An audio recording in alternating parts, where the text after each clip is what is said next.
सुप्रभात, नमस्कार, स्वागत है आप सभी का। आप देख रहे हैं राज्यसभा टीवी। मैं हूं प्रीति सिंह। आइए इस वक्त की सुर्खियों पर एक नजर डालते हैं। प्रधानमंत्री नरेंद्र मोदी ने शुक्रवार को चक्रवाती तूफान अम्फान से पीड़ित पश्चिम बंगाल और ओडिशा का दौरा किया। प्रधानमंत्री पहले पश्चिम बंगाल पहुंचे और राज्य के तूफान पीड़ित इलाकों का हवाई सर्वेक्षण किया। उन्होंने राहत और पुनर्वास कार्यों की समीक्षा की और पश्चिम बंगाल के लिए 1000 करोड़ रुपए की शुरुआती मदद का ऐलान किया। साथ ही कहा कि जल्द ही केंद्रीय टीम राज्य का दौरा करके नुकसान का विस्तार से आकलन करेगी, जिसके आधार पर और केंद्रीय मदद मुहैया कराई जाएगी। प्रधानमंत्री ने इस आपदा में अपनों को खोने वाले परिवार वालों के प्रति गहरा दुख जताया। उन्होंने प्रधानमंत्री राहत कोष से तूफान में मारे गए लोगों के परिजनों को 2-2 लाख रुपए और घायलों के लिए 50-50 हजार रुपए मुआवजे की घोषणा की। उन्होंने राज्य के लोगों को भरोसा दिलाया कि केंद्र संकट की इस घड़ी में राज्य सरकार के साथ मिलकर काम कर रही है और पीड़ित इलाकों में पुनर्वास और बुनियादी ढांचे के पुनर्निर्माण में हर संभव मदद मुहैया कराएगी। तत्काल एक टीम आएगी और वो टीम इन सभी क्षेत्रों में सर्वे करेगी और हम मिलकर की घड़ी में राज्य सरकार को कठिनाई न हो, इसके लिए एक एडवांस असिस्टेंस के रूप में 1000 करोड़ रुपया भारत सरकार की तरफ से हम सबको दुख है। जिन परिवारों ने अपना स्वजन खोया है उनके प्रति केंद्र सरकार, राज्य सरकार और हम सबकी संवेदनाएं हैं और इस संकट की घड़ी में हम उनके साथ हैं। बंगाल जल्द से जल्द तेज गति से आगे बढ़े, इसके लिए भारत सरकार कंधे से कंधा मिलाकर के काम करेगी और जो भी आवश्यकताएं होगी उन आवश्यकताओं को पूर्ण करने के लिए भारत सरकार के जो भी नीति नियम है उसका पूरी तरह उपयोग करते हुए पश्चिम बंगाल की मदद में हम खड़े रहेंगे। पश्चिम बंगाल के बाद प्रधानमंत्री नरेंद्र मोदी ने ओडिशा के तूफान पीड़ित इलाकों का हवाई सर्वेक्षण करके तूफान से हुई तबाही का जायजा लिया। उन्होंने तूफान पीड़ित इलाकों में चलाए जा रहे राहत और पुनर्वास कार्यों की समीक्षा की और ओडिशा की हर संभव केंद्रीय मदद का भरोसा दिया।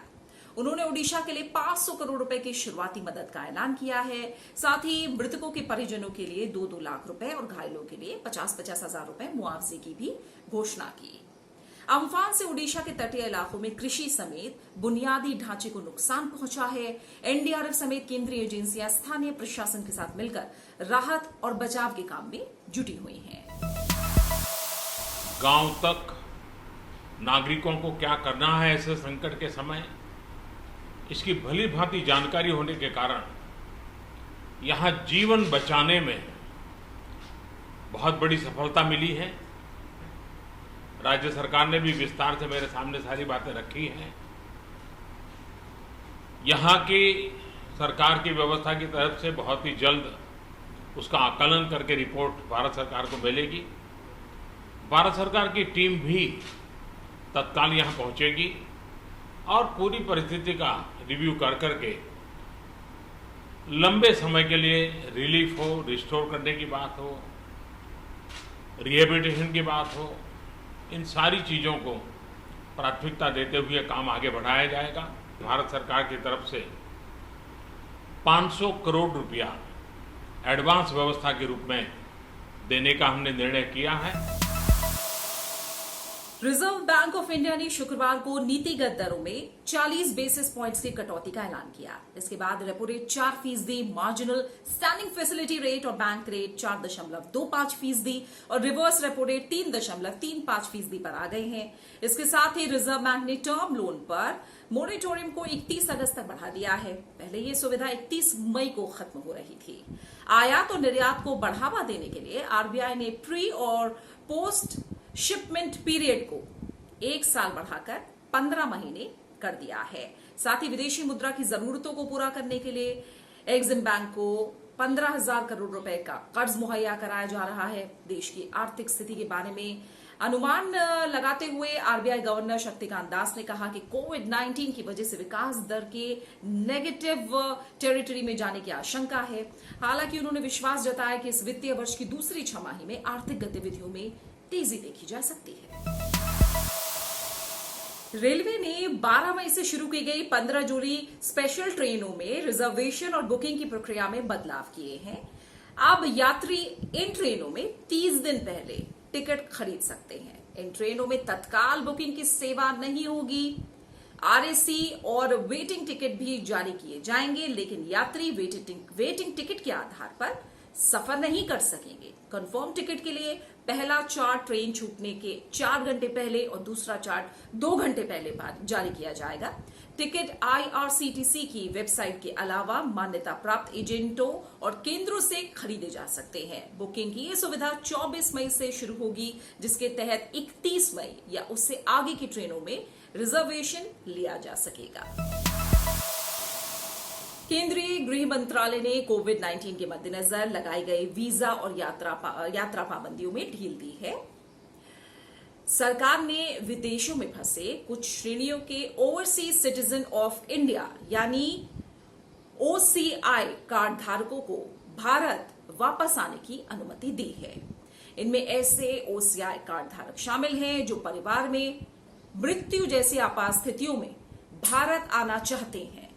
विदेशों में जन्मे भारतीय नागरिकों के उन नाबालिग बच्चों को देश आने की अनुमति दी गई है जो ओसीआई कार्ड धारक हैं। इसके अलावा ऐसे दंपतियों को भी भारत आने की इजाजत दी गई है जिसमें पति या पत्नी ओसीआई कार्ड धारक हैं और दूसरा भारतीय नागरिक है, साथ ही उनका भारत में स्थायी निवास है। इसके अलावा विदेश में विश्वविद्यालयों के ओसीआई कार्ड धारकों जिनके माता पिता भारत में रहते हैं उन्हें भी भारत लौटने की इजाजत दी गई है। Council for the Indian school certificate examination यानी CISCE ने 10वीं और 12वीं की बाकी बची परीक्षा की डेट शीट जारी कर दी है। ये परीक्षाएं कोरोना वायरस की वजह से स्थगित कर दी गई थी। परीक्षाओं का आयोजन 1 जुलाई से 12 जुलाई के बीच किया जाएगा। इस बार परीक्षा रविवार को भी आयोजित की जाएगी। कोरोना संक्रमण की वजह से ICSE यानी कक्षा 10 के 6 विषयों के पेपर और ISC यानी 12वीं कक्षाओं के पेपर नहीं हो सके थे। ये सभी परीक्षाएं मार्च में होनी थी जो अब जुलाई में आयोजित की जाएंगी। CISCE ने डेट शीट के अलावा छात्रों और शिक्षकों के लिए दिशा निर्देश भी जारी किए हैं, जिसकी पूरी जानकारी CISCE.org पर मिल सकती है। केंद्रीय स्वास्थ्य मंत्री डॉक्टर हर्षवर्धन ने शुक्रवार को विश्व स्वास्थ्य संगठन के कार्यकारी बोर्ड की कमान संभाल ली। उन्होंने वीडियो कॉन्फ्रेंसिंग के WHO के कार्यकारी बोर्ड के 147वें सत्र की अध्यक्षता की।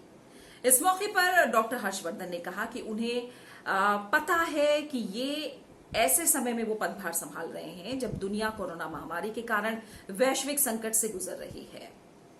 इस वक्त हम सभी समझते हैं कि अगले 2 दशकों में हमारे सामने कई स्वास्थ्य चुनौतियां होंगी। ये सभी चुनौतियां एक साझा प्रतिक्रिया और सहयोग की मांग करती हैं। उनका मानना है कि स्वास्थ्य, आर्थिक प्रदर्शन और मानवीय क्षमताओं को बढ़ाने के लिए सबसे अहम है। डॉक्टर हर्षवर्धन कार्यकारी बोर्ड के अध्यक्ष 1 साल के लिए रहेंगे, जबकि बोर्ड के सदस्य के तौर पर उनका कार्यकाल 3 साल का होगा। पाकिस्तान में हुए विमान हादसे पर उपराष्ट्रपति एम वेंकैया नायडू और प्रधानमंत्री नरेंद्र मोदी ने गहरा दुख जताया है। उन्होंने ट्वीट करके मृतकों के परिजनों के प्रति संवेदना जताते हुए घायलों के शीघ्र स्वस्थ होने की कामना की है। शुक्रवार को लाहौर से कराची जा रहा एक यात्री विमान दुर्घटनाग्रस्त हो गया। हादसे के वक्त विमान में चालक दल के 8 सदस्यों समेत कुल 99 लोग सवार थे। दुर्घटनाग्रस्त हुआ यात्री विमान A320 पाकिस्तान की राष्ट्रीय विमानन कंपनी PIA का था। जिस वक्त हादसा हुआ तब विमान कराची एयरपोर्ट पर लैंड करने वाला था। उससे ठीक पहले विमान एयरपोर्ट के नजदीक रिहायशी इलाके में क्रैश हो गया। इसी के साथ सुर्खियों में फिलहाल इतना ही। नमस्कार।